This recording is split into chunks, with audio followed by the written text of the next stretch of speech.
Hi, I'm Machaela Kozlowski, New York, USA National Miss, and this is my interview with the Pageant Project.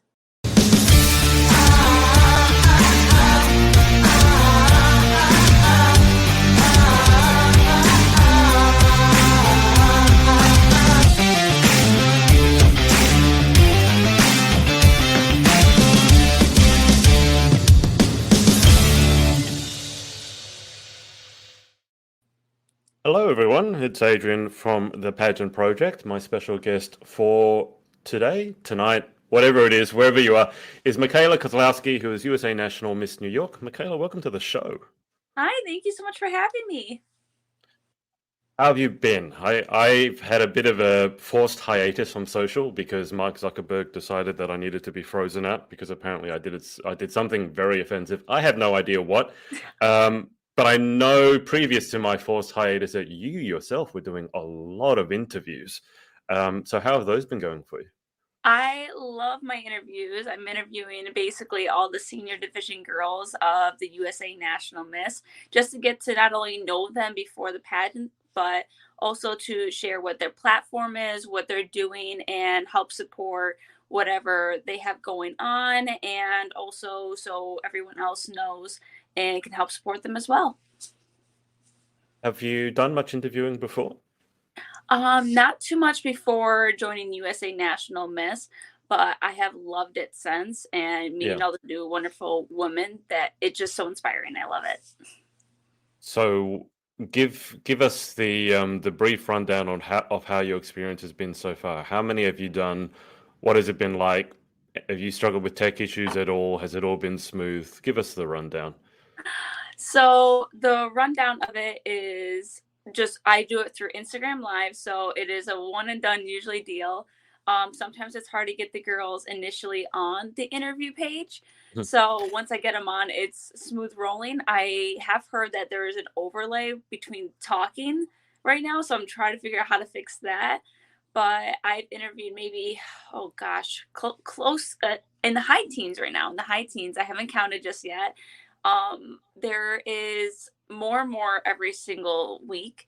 So I actually have one later tonight, and then I have one Wow. tomorrow, and so forth. It's just almost every single day that I have an interview and trying to fit all these beautiful women and trying to find them's the hardest. I can definitely say that on the Instagram page. I'm like, if you're watching this and I haven't asked you, just please reach out to me. Like, I'm not ignoring you. I'm just trying to reach out to everybody.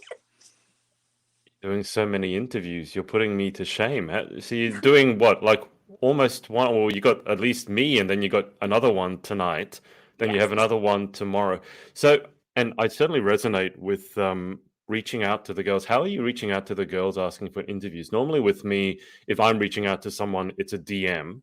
Although I Yeah. do prefer if people have an email, just because I feel email cuts through a little bit more, whereas DMs often go into the request folder. Yeah, so I usually follow each of the girls and then I will DM them. Hopefully they see it. I know sometimes it's super difficult. Yeah. People think that there's spam happening. I'll continue just to like all their photos just to know like, hey, I am trying to reach out to you. I know sometimes, things get overwhelming, things get busy. So I'll try to reach out again one more time to see Yeah. if, by any chance they finally realize like, hey, I'm not a spam. But so far it's pretty much, I would say, 85 to 90% they'll message me back, all the girls. Nice. Nice. And how have you found the actual skill of interviewing itself? I mean, you hadn't done much before, but clearly you've done a lot in a relatively compressed period of time. So how have you been finding the actual skill of interviewing itself? It definitely has developed since I first started interviewing, Yeah. and I just wanted to realize and get to the point of the interviews, which is letting them know who they are, what they do, can we support them in any way, and for me to get know a little bit information about them. And usually at the end, I ask them if they want to ask me anything because it's we're getting to know each other for the very first time, so I feel like let's let you know me and I'll know you. And so far they've been going absolutely wonderful. I love it. I'm definitely increasing with my interview skill level and Yeah. getting to be a lot more intellectual with my questions, and I feel like I am progressing as I go. When you say Yes. intellectual, what do you mean? What questions were you asking before as opposed to asking now? So there was definitely questions in the very, very beginning where I just was asking like, where do you live, like just like general based Right. questions that were Okay. not too much important, rather than Yeah. now I'm asking which part of the USA National Miss platform is it kindness, compassion, or earth most resonates with you. Like Mm. there's a very big difference between what I was asking then to what I'm asking now. And I'm not trying to make it too difficult, but I'm also just trying to like get to know Yeah. them and get to know what is most important in their lives so I can help them. Yeah, I think you want to have a good mix of questions. I mean, some simple questions are nice, but then some questions that give the girls a chance to show their range a little bit is definitely something that's needed. Let's take this angle. So why don't you tell me what your favorite question has been to ask the girls so far? And then let's get you to answer it because obviously you're competing yourself. And we're kind of flipping the script here on you. So you've been interviewing everyone and now we're interviewing you. So, what's the favorite question you've been asking your interviewees? And then, can you answer it, please? I'll just sit here Yeah. and do absolutely nothing. It's okay. So so I actually have my two top favorite. One's a really like not so easy question, which is the question I just asked is which Yep. part of the platform most resonates with you? And all three actually do, because with kindness, I am doing care packages to the military every single month, making sure each troop and new division and branch of the military gets a bunch of care package every single month, knowing that it's from me. I'm trying to help, and I know they're not getting a lot of care packages recently. Someone reached Mm, out to me. So I'm doing that plus compassion with my own platform, Pause, providing animals a safety. I've raised with fundraising, making my own stickers, over $3,000. And now I'm actually trying to do a little bit of a run in the spring. It could be virtual or it can be in person, going together and raising money to help animals without a home get medical attention, like needed emergency surgeries and such, so they can go on to be adopted at some point or just have a mm, happier and healthier life.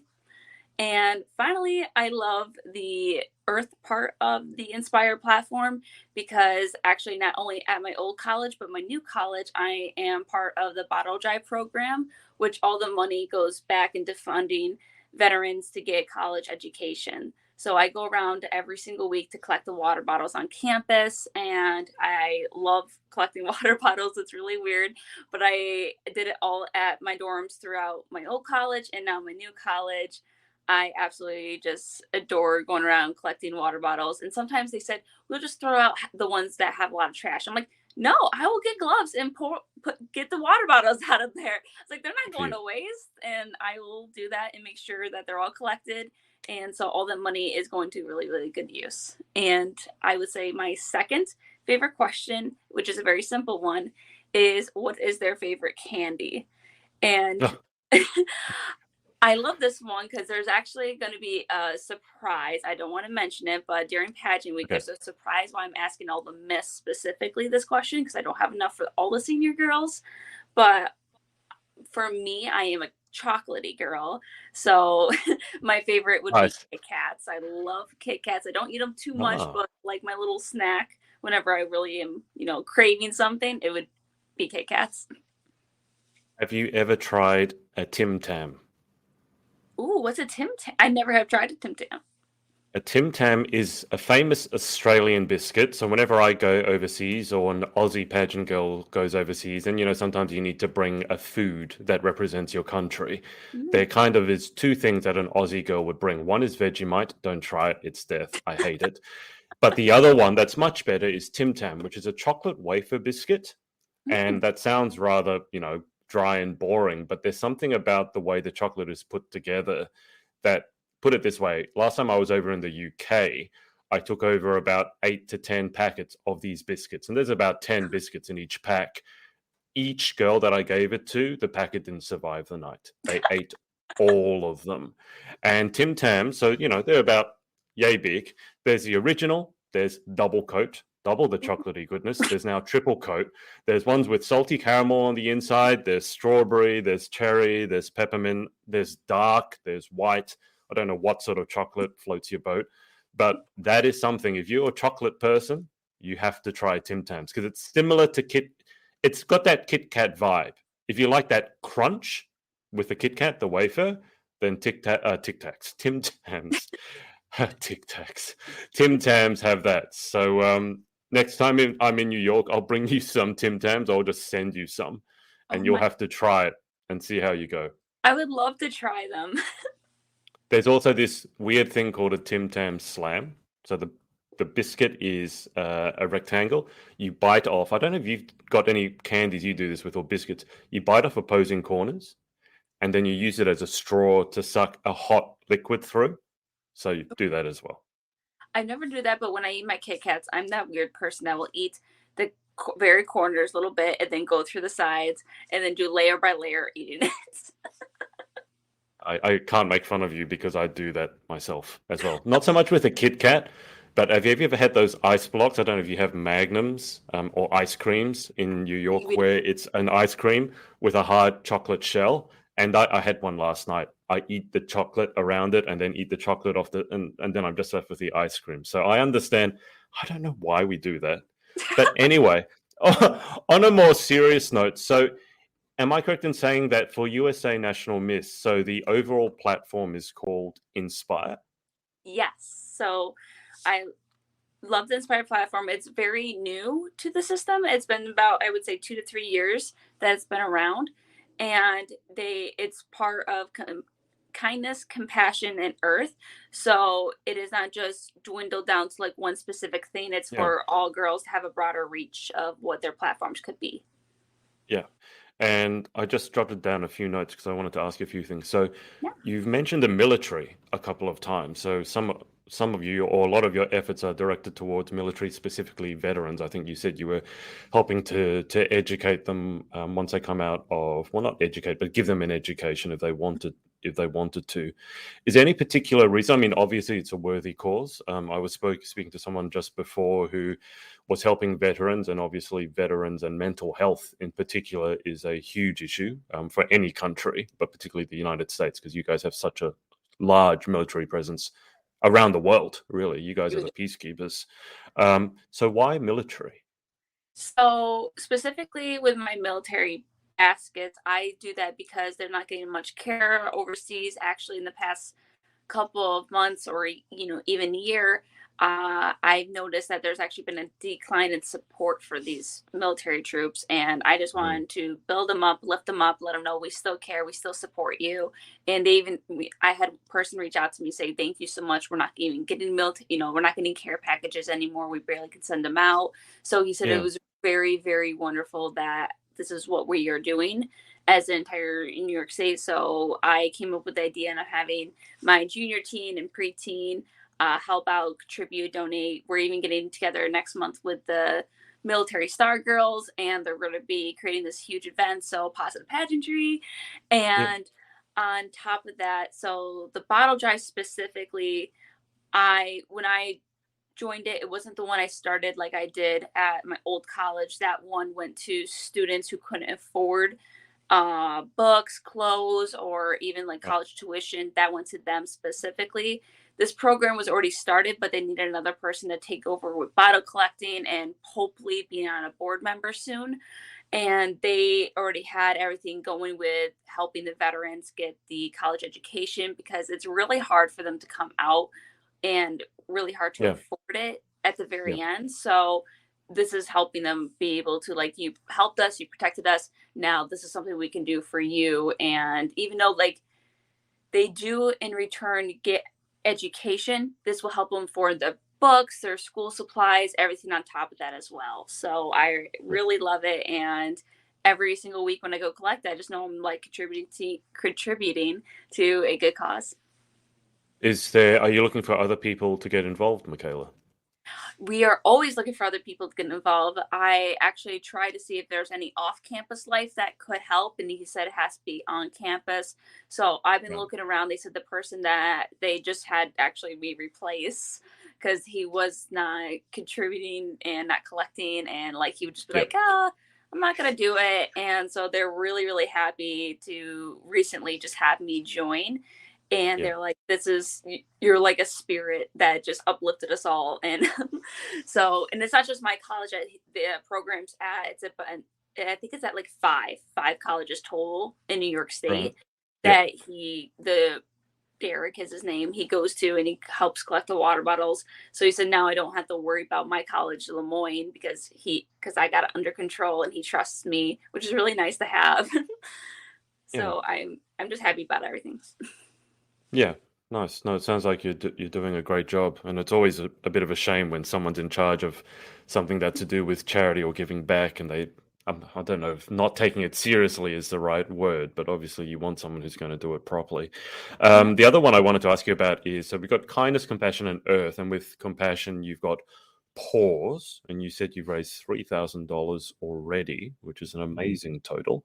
But tell us more, tell the viewers more about pause. So we talked about the military and why you're passionate about that. What about pause? Yeah, so PAWS stands for Providing Animals with Safety. It's my own general platform that I created. I wanted something that resonates with animals. Ever since I was little, I wanted to help animals in any way. And after now working as a veterinary assistant, and I was a vet tech major, but I'm now just a bio major, I realized that I really just want to help animals that do not have a home. And there's a lot of animals that actually don't get adopted or Mm. end up having to be put down because of the reason they have medical problems that no shelter can afford to help. So by me contributing any part of my donation, the fundraising that I'm creating, and even to my little local area animal alliance at Greater Syracuse, which I used to be a board member, but I'm going to go back very shortly, be on a board member as soon as I have a little bit more free time on my plate. Yeah. Because I told him, like, right now, I definitely don't feel like I'm contributing my whole self into this, and I want to Mm. be able to. So I'm going to support, volunteer, help in any way I can. Just right now, it can't be on the authority of the board, Mhm. but Yep. I can't go back to them. So they have a program called Like Up, which is the same thing. They help animals that don't have a home get the medical attention. So I helped an 8-week-old puppy named Lieutenant Dan because he was missing a leg. And because of that, it was only half of it. So they had to amputate the whole leg. And I was able to raise around $500 to give to him. And that was just me creating my own little stickers I have of Mhm. my logo paws. And I sold them at my college. I sold them around, social media at the time. And all that money went towards that animal. He got the amputation that he needed and he got adopted. So in this past winter, I was able to help 5 animals with my money that I raised from my previous pageant. I was the fabulous face winner, so I raised over $1,500. So all that money got to those 5 animals to get all the care and attention that they needed. Some of them got frozen, and some of them needed surgery. Some of them just needed medications. So they all received them. I'm not sure if all of them just got adopted yet, but I know most of them did. Right.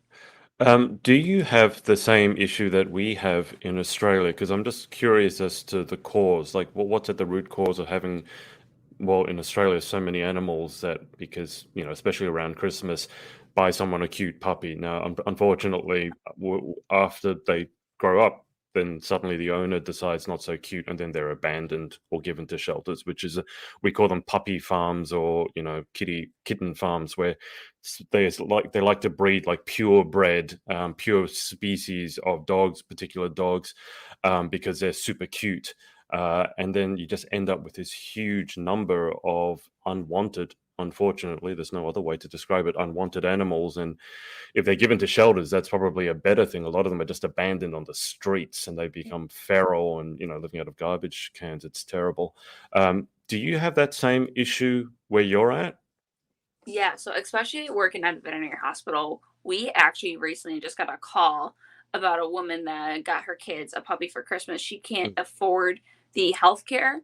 This puppy's never been vaccinated. It got sick. And she goes, so what do I do? I don't have money to help this animal. We're like, you shouldn't have an animal if you can't afford to take care of it medically Yeah. and physically. It's not just food and water. It's not just letting in and out. It is also all the vet bills. It is also if your pet ever gets sick, anything like that. And especially they most of the time, especially during the pandemic, a lot of people got more animals, Yeah. and a lot that also increased the shelter's capacity of holding animals because they got a lot of dogs and cats returned to them. And Okay. it's very saddening, and I hate that, and I hate to use the word hate, but I hate that people are doing this. It's not right at all. So we do have the same problem here in the US where people just got animals, put them in, can't afford them, or they get sick for any reason. They're like, yeah, I don't want it no more. It's like Yeah. having an animal is the same thing as having a kid. You got to take care for Exactly. it responsibly, medically, Hmm. everything. You got to prepare for the worst. And if you, it's just, you got to be prepared. I agree. I mean, the flip side of that is because my brother is a vet. He's also now a doctor, so he doesn't work Oh, actively as a vet. But I have a couple of friends who are vets, and one of them was on social media, and there was this social media, I don't know who it was, going on a rant about how vet bills are so expensive, and if you love animals, then you shouldn't be charging so much. And obviously, my friend who's a vet took exception to that and said, "Well, what do you do for a living? And given that you love it so much, I'm going to assume that you'll do it for free." And I think people really underestimate the cost. And I mean, I like what you said about it's like having a child, and I really think it is that. And simple, if you can't afford it, as cold hearted as it might sound, then don't get it because you're yeah, not doing anyone any favors. You're certainly not doing the animal any favors. And vets, like all of us, have to pay the bills. And there's a reason that it costs how much it costs. I mean, you got drugs and obviously the skills and the cost it takes. Like, I don't know how long it takes to become a vet in the US, but here it's a good 4 or 5 years. And to think that they should be doing it for free, it just seems rather ignorant to me and something that you should have been responsible for rather than saying a vet should do the work for free. I don't know. Do you have the same issue again in the US? oh yeah, especially even our vet techs. Like they vet to get become a veterinary technician, it takes 4 years total, and that's Wow. just Okay. and that's with a bachelor's degree, again from start Mm. of college to finish. And to become a veterinarian is the same length as becoming a human doctor. It's actually probably 12 years of your life total. You got four Wow. years getting your bachelor's degree, then you got Yeah. 4 years going to be getting your doctorate, and then you got one other year just going around and basically just seeing which hospital fits best with you. It takes a Okay. long time, and the worst part is no one understands. They don't get paid the same.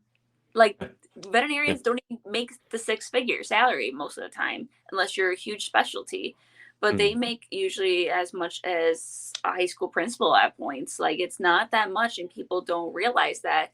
And Yeah. veterinary technicians make even less. They make less than a lot of people, and we get this education. This when I started actually vet tech school, the first thing they told me is be prepared to join one of the most high suicidal rate jobs you have ever seen. Good. And it was, That's a pep talk. oh yeah, I was like, thanks. They said, yeah, if you can't handle a dropout now, they told me that straight from the get go. So Yeah. I stayed with it for a while, and then I realized, maybe they're right. Maybe the cost of what you're getting paid doesn't justify what you're doing at that point. So that's why I want to stick to my platform and continue doing that because that's where my heart and soul is at right now. But I still work as a veterinary assistant and helping animals as I go through my daily job and see what's happening. I Yeah. even worked at an emergency hospital where I saw the worst things, but at some point gave me hope. Like at one point, this is gonna be a really sad story, but there was a meth lab explosion. This dog came in. Only the reason why the dog was even brought in is because the human surrendered himself to help save the animal. So that gave Wow. me hope that people will give up part of them to help save animals. At one point, sadly, because of the explosion, nothing we couldn't save the pup, Yeah. but at least he did the right thing of turning himself in and making sure the animal Mm. received some type of care. And that gave me a little bit of hope, but since then it's just gone downhill. What is it like, Michaela, working in a field like that? So we already discussed you got to study for 4 years, which is not it's not a small amount of your life, particularly at that age, and then you don't get paid a huge amount. And then I can only imagine it's like working as a doctor. People don't go to bring their pets in to see a vet if they're well, usually. So the pet's going to be unwell. And then I think some people, you really see how cruel some people can be when you're looking after pets, and abandonment, or in some cases torturing or beating or starving. That can't be easy to deal with mentally for yourself on a ongoing basis. No, so actually at my old job at the emergency hospital, they had a room where you can debrief yourself, you can cry, there's things for you to work out, release your stress and anguish, Mm. because it's a hard job. You will see things, you'll see people being cruel. I Yeah. seen a dog be stabbed by a neighbor. I had to clean up the giant blood spill. Like, Mm. there's things that you see that you don't want to see. And then there's things that people physically don't care. We've had so many people come and be like, I just want to euthanize my pet. And we're like, well, what's wrong with your dog? Like, we looked over, there's nothing wrong. They're like, oh, we're moving. Like, there's cases like this. People don't understand. We deny this. We were like, nope, we're not doing this. This is not what we're here for. Yeah. And yearly, we just do yearly exams, making sure your pet is healthy, get the vaccines, keep checking everything, making sure everything's good. And then it comes to your pet being sick, and we get, like, sometimes when the vet bills your pet's sick and there's something seriously wrong, that can be a couple grand. But we Oh yeah. definitely give options such as like care credit, which is credit card that if you get approved, it'll help you pay over expanded period of time. Yep. There's programs, we do everything that we possibly can to help, but it does add up, and people are like, why is it so expensive, like you just said? And, well, actually, it's not just us, everything else is increasing in price around our Yeah. whole Yep. everywhere. And it's like, it's not just us.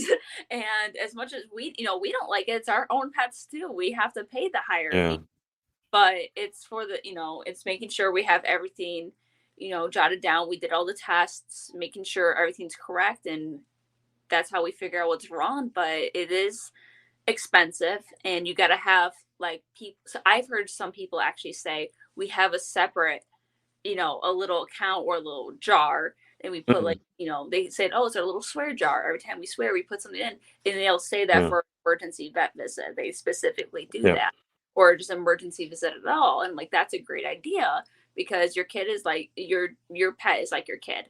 You got to take Yeah. care of it, and there's emergencies that happen, such as humans. Your kid breaks your arm, something happens, you got to take care of it. Said that there is insurance for animals now, and people Yeah. need to understand that there is lots of insurance. So definitely get insurance like you would for your kids Yep. normally. So I say the same thing. Yeah.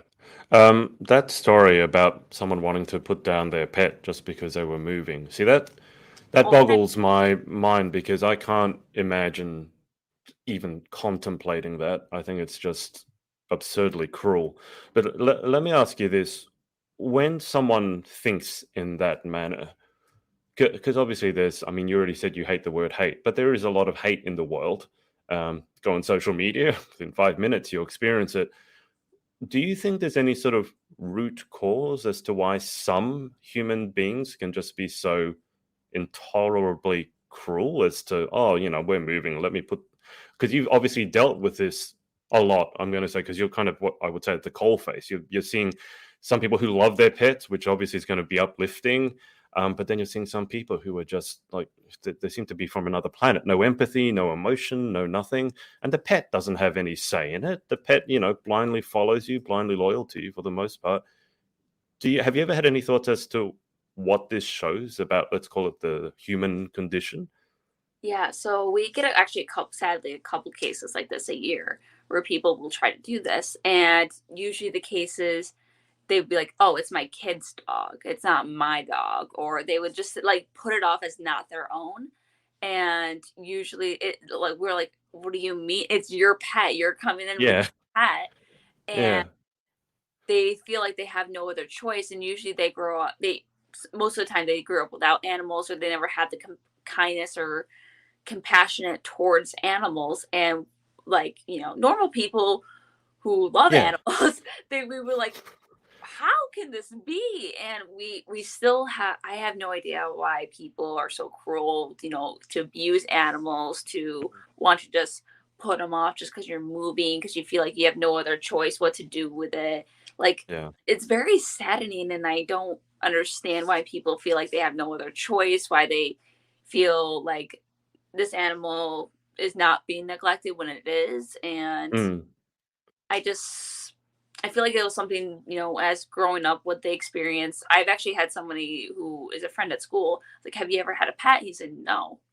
Mm. And I was like, so when you see like dogs, you don't get like, like, oh, it's a dog, can I come pet it? Or Yeah, yeah. anything like that. He goes, no, I've never experienced that. So I feel like especially people that grew up without having a pet and they get a pet Okay. for their kids now in the future, they don't have any, they're like, yeah, we don't care. Yeah.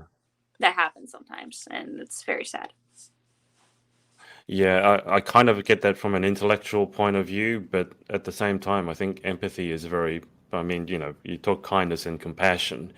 I think if you need to be taught what kindness and compassion and what empathy is, something has gone probably deeply wrong in your own life. And even if you haven't had a pet, I mean, going around and, I mean, there's terrible stories of actually people torturing other animals, people torturing animals for pleasure and like just, you know, to amuse themselves. And I just think it's absolutely terrible. I think they should end up in jail.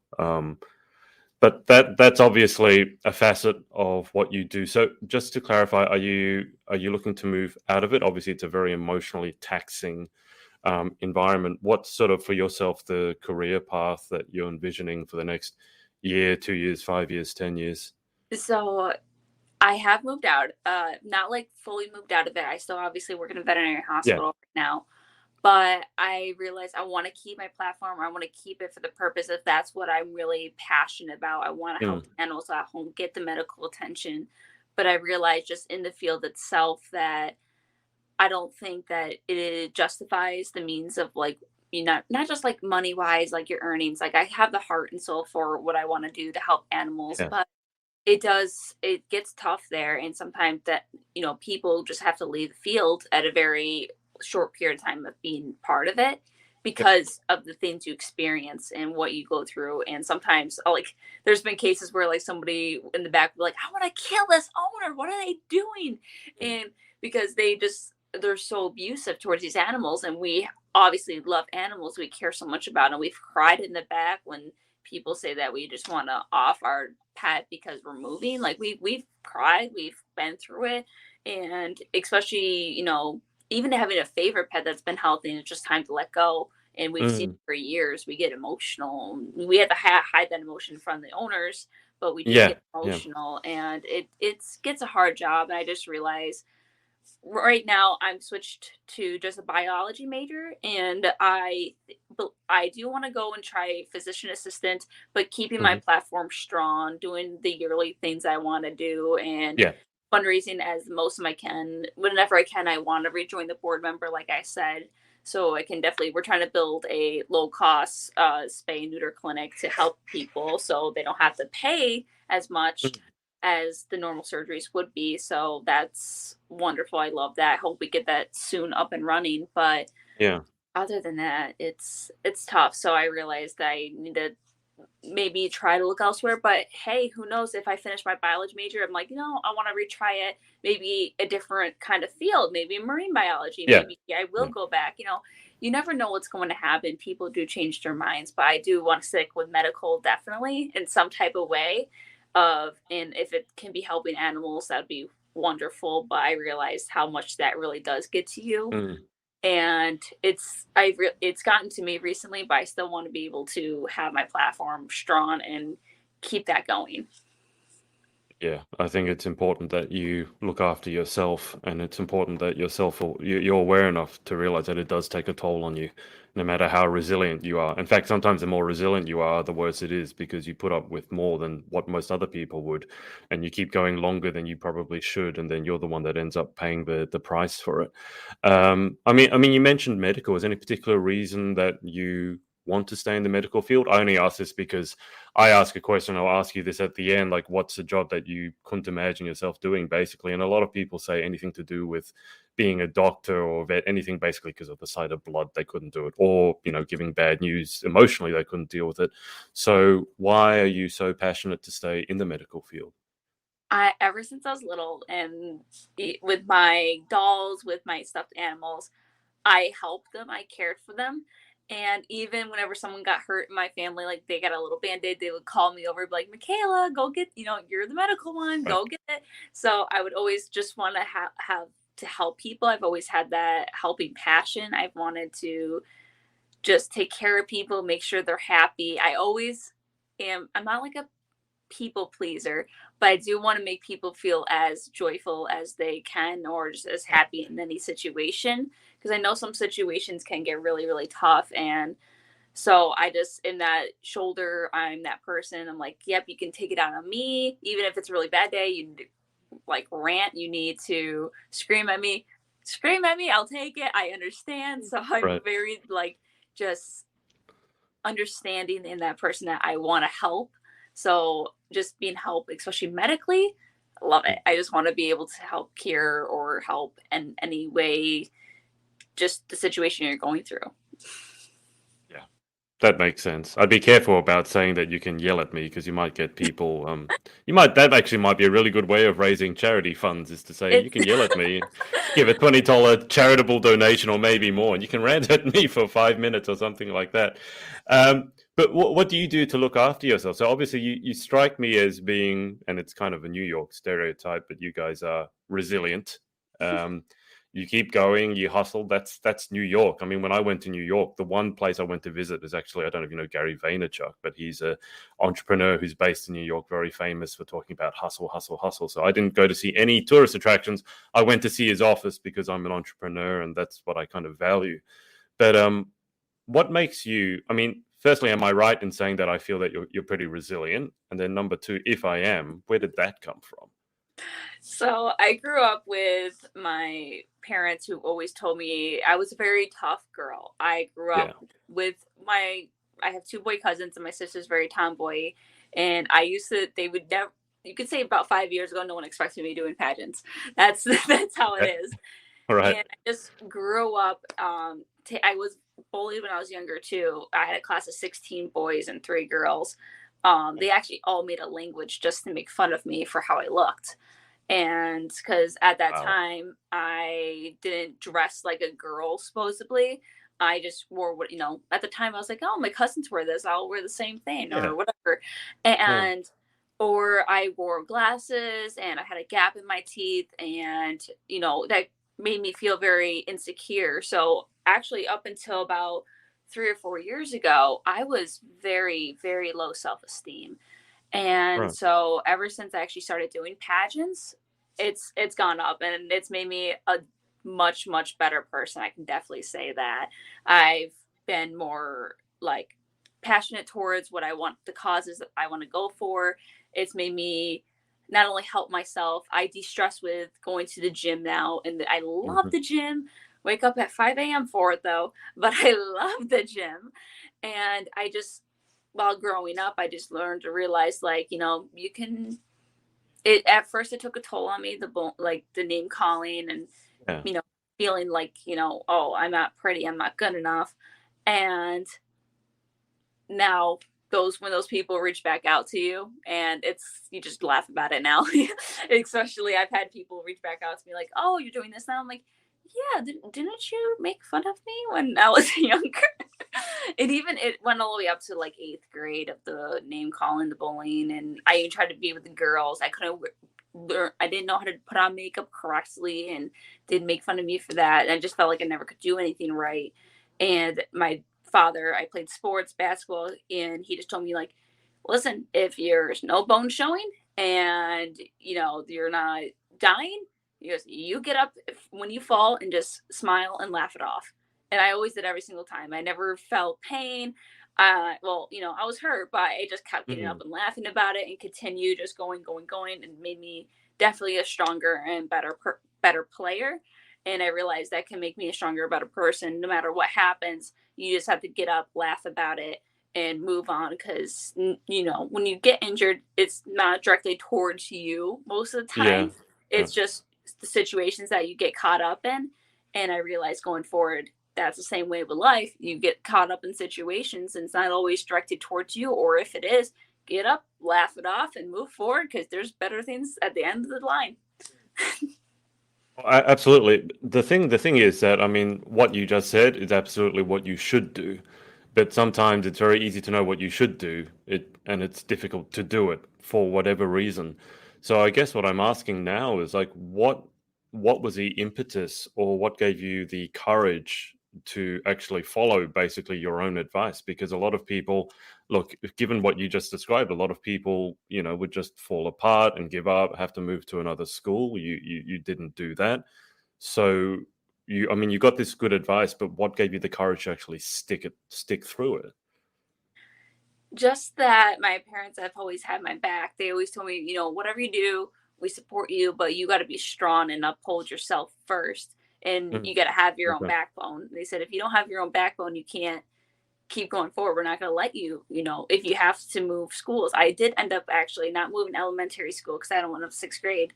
Yeah. When I reached eighth grade, after the bullying's been going on for a really long time, and I really decided that I wanted to. I was in a private Catholic school, so my class was only 46 kids, and I realized I wanted to have like a broader spectrum of Yeah. options Yeah. for Yeah. friendships, because obviously the friendship I was in that crackled, and there's not much option to go from Yeah. there. So, and I kind of just talked myself through it, and I settled my own issue that I was having there. And I was like, listen, it's not going to work for me. And I need to see what else is out there. And thank gosh I moved to a public school Yeah. because I did end up getting a better education. I actually took auto mechanics, and I was the only girl in that class. And the teacher was so wonderful, but you did have the guys. I actually had an inappropriate experience, and the guy decided to do something very inappropriate, and I turned around and said, yeah, that's not happening. So I immediately just settled it right then and there. And I just, you got to have your own backbone. You got to stand up for yourself. And then therefore, you will have more support behind you, because if you're strong enough to stick up for yourself, you'll definitely get more support going forward. And I know it's hard at first to be like, I can just give up. I can just, move on. I don't need to, say like, that's not right for me. I deserve better. Well, stand up for yourself first. And especially my parents have always taught me this. So I give my parents all the credit in the world. Yeah. But they always just tell me, you got to stick up for yourself first. And then whatever you do, and you already stuck up for yourself, you've been that person, you've been that strong one, you've been the more mature one, then we will have your back. And that's what I think, even if your parents are not like, not everybody has the most supportive parents in the world, and Yeah. but you'll have people that will support you and have your back, as long as you be like, I'm not being weak, I'm not being like just giving up. Be strong, try to fix it. If it doesn't work, move on, and people will Yeah. support you and say you tried, you really did. And obviously if you tried and it didn't work out, then you can definitely move on from there. It's very, very important. Let's leave it at that. A hugely formative experience. You just reminded me. I needed to ask you about cars, but just before I go to the cars, can I ask you? So, if I take you back, I don't know, let's say 10 years or so, because you're 20 now. So, take you back to when the bullying was at its worst. Would the Michaela then recognize the Michaela that's in front of me now?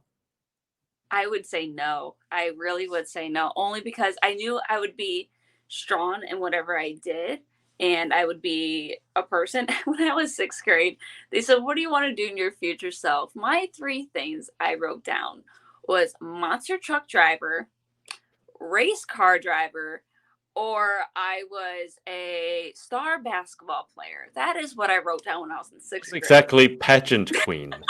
No, like I said 4 years ago, no one would expect me to have done pageants, and thank gosh I did, because I'm meeting women that are like myself. They're passionate Yeah. about something. They are very unique in their styling now. I've definitely changed, and I've changed for the better. I can Yeah. Sure. most certainly say that. All right, so let me ask you about the cars, because I'm just looking here. So Michaela enjoys outdoor activities like hiking. Okay, so most girls will be like, yeah, I can hike. Fishing.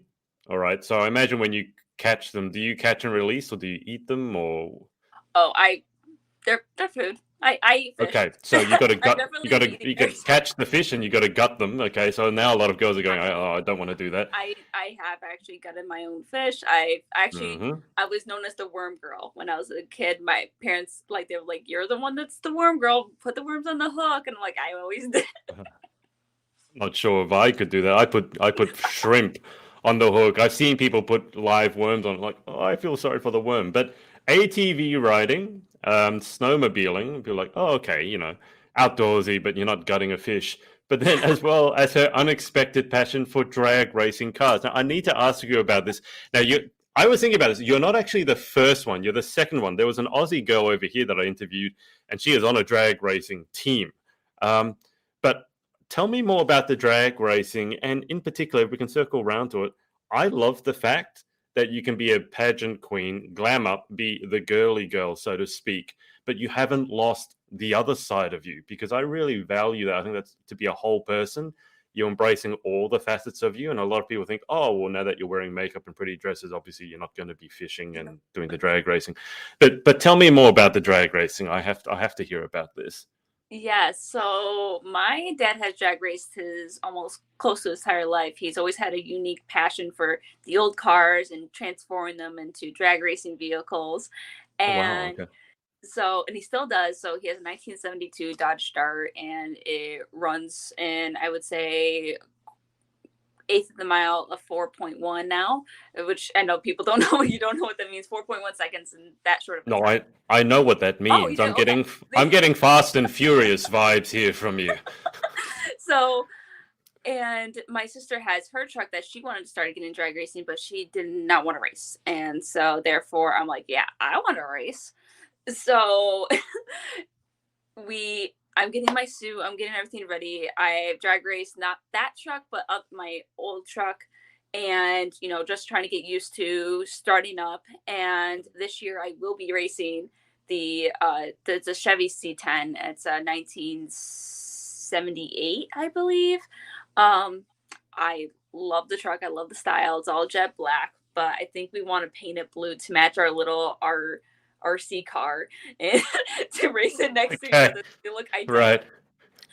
And I even have a passion for old vehicles. I own a 1966 Chevy Impala. It's all red. Oh, wow. So actually, it's in my photos. Me taking photos with that car because I love it so much. Yeah.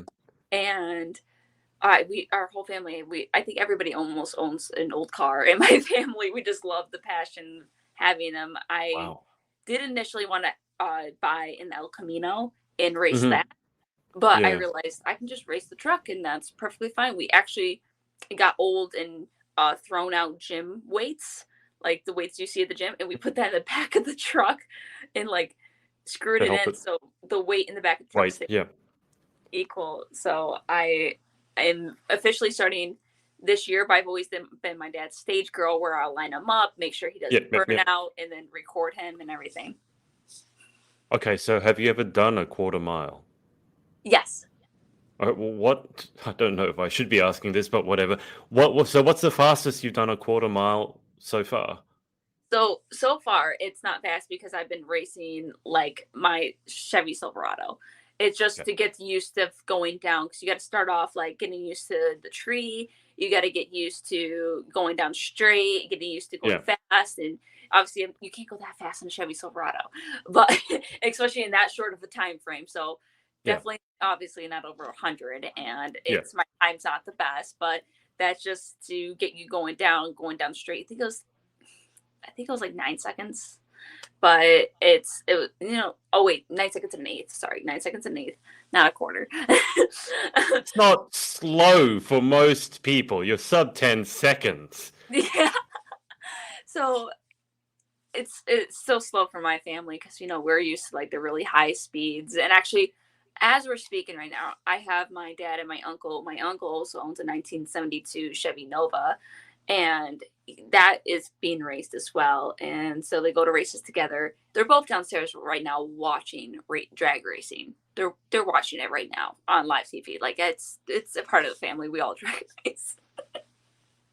I have one of the things that I want to do at some point is learn how to put together or re-put together an old car. like a Dodge Charger or something like that. Not necessarily to race, but just there's something so visceral and real about those old-fashioned cars when you turn the ignition on and it comes to life and it feels like it's an animal.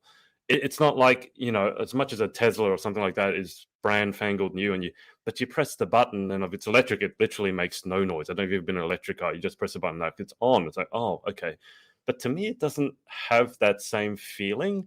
And so, I mean, my question for you is like, if you wanted to, and I don't know anything about mechanics. I mean, I started to be an aeronautical engineer, but that's not cars. That's something completely different.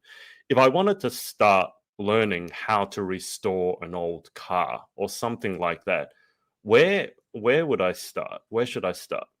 So you got to start with having the right parts. So Okay, Summit Racing, it's called Summit Racing, but Summit has all the old parts to a lot of old vehicles. And recently you can't find as many parts anymore, especially after COVID. Like you can't find sure. much anymore, but find one that's not too broken up.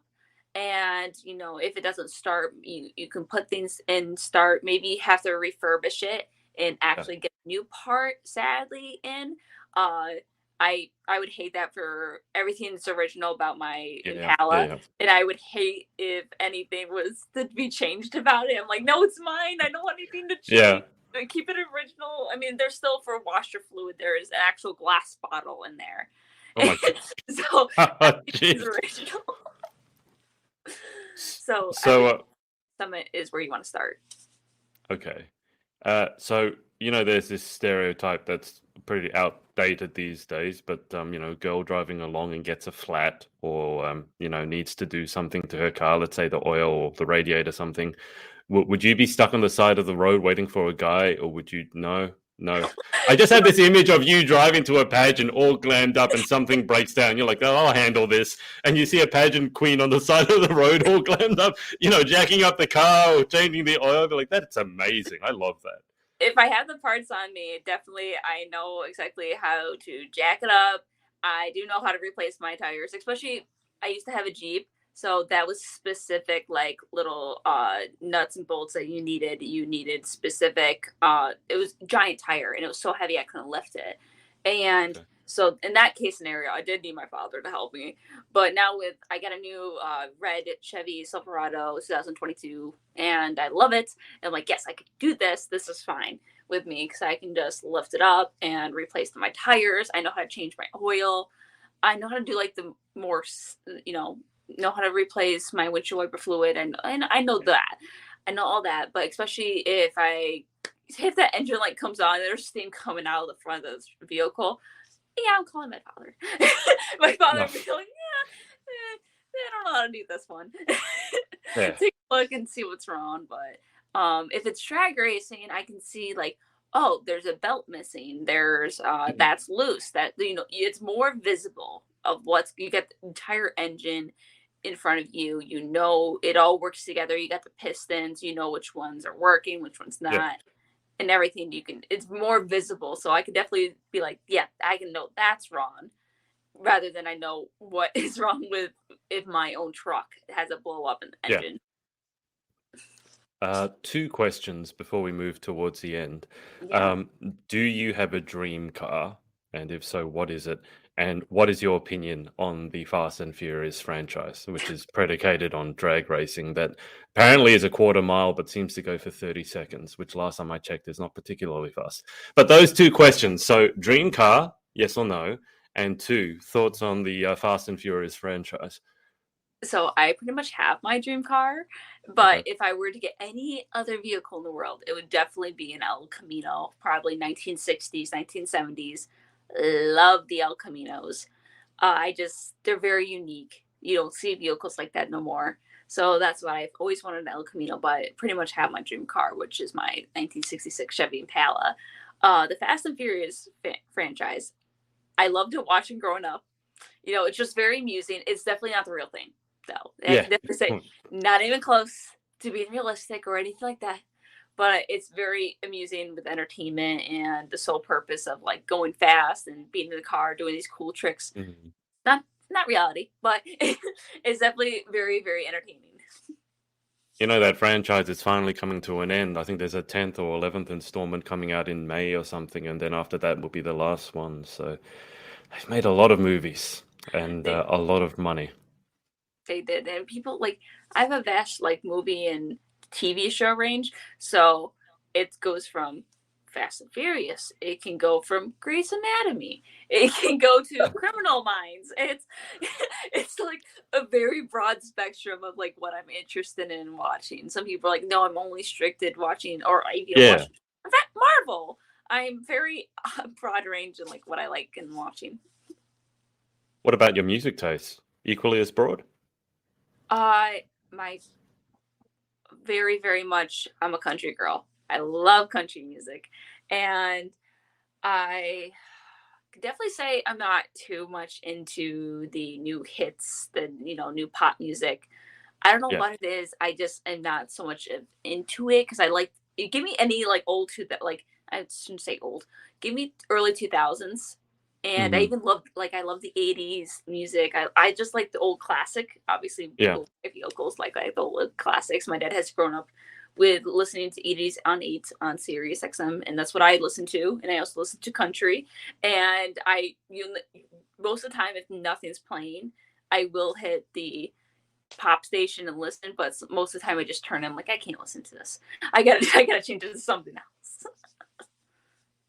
Sound like an old-fashioned girl. I really am, especially like where you're having a derby party at the USA Yeah. National Miss, and I'm like, come on, I gotta bring out the giant hat and dress up like I'm at a derby and like the old fashioned derby though, and so I'm all prepared for that. Wow. Okay. I'm glad I asked you that because it's nice to see someone who's a bit more connected to. I mean, you say it's old. I mean, 2000s. I No, mean, for you because you're only 20, sure, it's before you were born. But I think for a lot of other people, like 2000s is hard.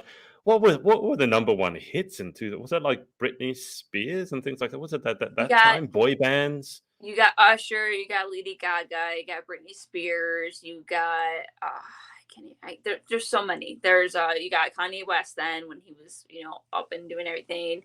Yeah. It was all that, and I'm like I love listening to that music because it's just so like everything about it. There's actually stories and everything going Yeah. on, and like Yeah. Yeah. nowadays you don't hear too much of that. Like it's already No. been done, so that's why I when I'm at work, I actually play the early 2000s. People like, oh, I've never heard this. Like little prom girls, they'd be like, oh, I never heard this song. And I'm like, come on, I know I'm not that old. Come on, You're not old. Just sounds like your music no. tastes might be a bit older. Do you hate it as much as I do though when like a new artist does a remix of like an older track and all the young people are like, "Oh, this track is so cool. Listen to it." And you're like, it's a remix of something that 20 years ago. Does that annoy you? Because that annoys me. It does, and sometimes I'm like, you know what? Understandable if they change something, but like when no one hate me please for this, but when Cardi B did the "I Like It Like That," Yeah. that annoyed me because I'm like, oh come on! I used to have a little doll like dog that danced the original song, and I'm like, dang it! And it kind of like almost ruined the song for me. Not that I she's a understand. terrible artist or anything, but I just No, like, I understand. Yeah. No, I completely understand. Sometimes the new versions come out and like you should have just left well enough alone. You don't mess with a classic, And I know that that's what you'd resonate with, given your particular taste with music and cars. It's like there's some things that you don't touch. You don't mess with a classic as far as I'm concerned. Anyway, before we get to the final 10, is there anyone that you'd like to give a shout out to? absolutely. So the person who made me who I am today, not only just my parents, but the person that got me into pageantry and everything, Corinne Stalakis, Hmm. and she is what just was the USA National. Wait, sorry, not USA. International. It's Miss International 2023, and I love her to death. Fit Terrain is her business. Like Hmm. this, in worst best part is it was 5 minutes down my road, like for my Oh street wow. for Okay. business. Nice. So I love that I got the opportunity to meet her, and she's helped me forward with everything, training me, prepping me. I meet with her twice a week. Love her to death, and I give all my thanks to her, and not only just my family, but mainly to her to make me the pageant person I am today, and making me have the confidence to go and do what I want to do. Nice. She's actually on my short list of people I want to interview. So thank you for mentioning that. I'll have to reach out to her. I'll tell her that you said hello. Okay, let's go through to the final 10 questions. Number one, what is your favorite word? Ooh, favorite word. Probably, I would definitely say snazzy. Snazzy is one of my favorite. It was an old word I used to use when I was younger. Don't use it as much anymore, but when you said favorite word, that's was my favorite word for the longest time was snazzy. And I used to say about like everything, like, oh, that's a snazzy outfit. That's like everything. Just it was a weird word. It's not even a real word, but I mean, I mean it for It's a snazzy. real word. I know what it is. I know what it means. I don't think it's old, is it? If you say something is snazzy, yeah, I understand what that means. Doesn't matter if a 12-year-old doesn't. I do. Number two, what is your least favorite word? My least favorite word. I'm not like most people. I don't mind the word moist. Moist doesn't bother me. But I would probably say my least favorite word, probably hate. Hate's probably my least favorite word. Fair enough. Number three, in life, what gets you excited or what turns you on? Ooh, I would say learning new information.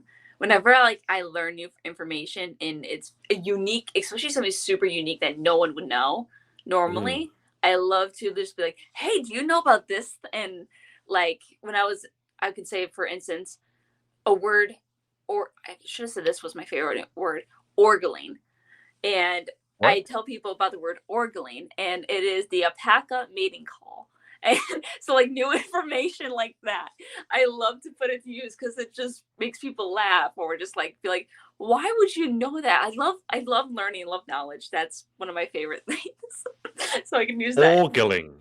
Orgling, yep. Sounds like yodeling. Orgling. Okay. Orgling. That's a new one. I'm going to have to look that up and see what that sound actually sounds like. Number four. So that was what turns you on. Number four is what turns you off. Oh, what turns me off is probably dishonesty. People not being honest, not being true themselves. That does Yep. not go right with me. Yep. Number five. What sound or noise do you love? I should have said this. Um, Don't say orgling. it's the probably when my Impala starts up every year during the summer. That's my favorite noise. Knowing like, oh, you're still alive this year. Yes. God damn it. Okay. Number six. What sound or noise do you hate? What do I hate noise? Ooh, chalk scratching. When your like nails go on the chalk, I can't do that. I love that sound only because it gives so many people the heebie-jeebies. That's another old word, but just just to turn everyone. The other one is moist. So many people hate the word moist. I'm like, well, what's? I mean, I don't love it, but it's just another word to me. Number seven. If you could have any one superpower, what would you pick and why? I know this photographic memory because Mm, I've always had a problem whenever I read something or pay attention to it, like to physically just memorize it by looking at it. I know like a lot of people are really good at that and they barely have to like study or learn. I had to like memorize and make sure like mm. I'm matching constantly, especially for studying for exams in college, like I am. I wish I had a photographic memory to make like a lot of things easier to, and also for me to remember what to do in situations and everything like that. Make it easier. Nice. Number eight. What job other than your own would you most like to attempt? Ooh, what would I? Marine biology, because I've always Mm. loved the ocean, especially you get to go scuba diving and you get to learn about all the unique little things and being around ocean creatures. I think it's so amazing, especially to discover like new creatures of the ocean because we barely know our ocean. That would be amazing. Number nine. What job would you definitely not like to attempt? Definitely, I don't think I could go back to being in a restaurant. I don't think I could go back to ever owning or working in a restaurant. I give props to everybody that does. It is hard. I did it since I was 14 and up, Yeah. and I don't think I could ever put myself in the back in the situation of I loved it, but not to the point where I would go back to it. Sounds like there's some emotional scarring or PTSD going on there. Final question. If heaven exists, what would you like to hear God say when you arrive So at the pearly gates? I definitely believe heaven exists and I believe in God. I have my cross on. It's probably like not showing, but there's my cross. Nice. So you said what he would say. Yeah, when you I arrive at the pearly gates. I it would probably be like, welcome, we are blessed to have you. We've been expecting you for a very long time. And especially giving me like a very long life, making sure I'm happy and healthy. Whatever he has planned for me is planned.